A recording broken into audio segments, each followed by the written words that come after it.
আসসালামু আলাইকুম। নতুন ভিডিওতে সকলকে স্বাগতম। আগামী 10 জুলাই থেকে শুরু হবে গ্লোবাল সুপার লিগ জিএসএল এর দ্বিতীয় আসর এবং 11 জুলাই নিজেদের প্রথম ম্যাচে স্বাগতিক গায়ানা অ্যামাজন ওয়ারিয়র্সের বিপক্ষে মাঠে নামবে গতবারের ডিফেন্ডিং চ্যাম্পিয়ন রংপুর রাইডার্স। দ্বিতীয় আসরে চ্যাম্পিয়ন হওয়ার লক্ষ্য নিয়েই টুর্নামেন্ট খেলতে গিয়েছে নুরুল হাসান সোহানের নেতৃত্বাধীন দলটি। দেশি বিদেশি তারকা ক্রিকেটারদের নিয়ে স্কোয়াড সাজিয়েছে রংপুর ফ্রাঞ্চাইজি। রাইডার্সরা আবারও ভরসা রেখেছে নুরুল হাসান সোহানের উপর। গত সিজনে দলকে নেতৃত্ব দিয়ে চ্যাম্পিয়ন করেন এই wicket keeper batter.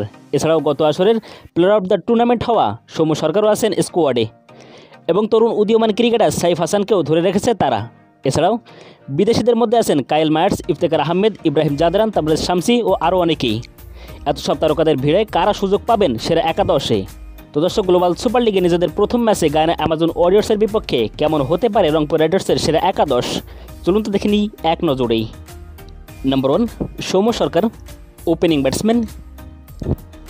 Number 2 Ibrahim Zadran, opening batsman. Number 3 Saif Hasan, one down batsman. Number 4 Kyle Mayers, middle order batsman. Number 5 Iftikhar Ahmed, batting allrounder. Number 6 Nurul Hasan Sohan, wicket keeper, batter and captain.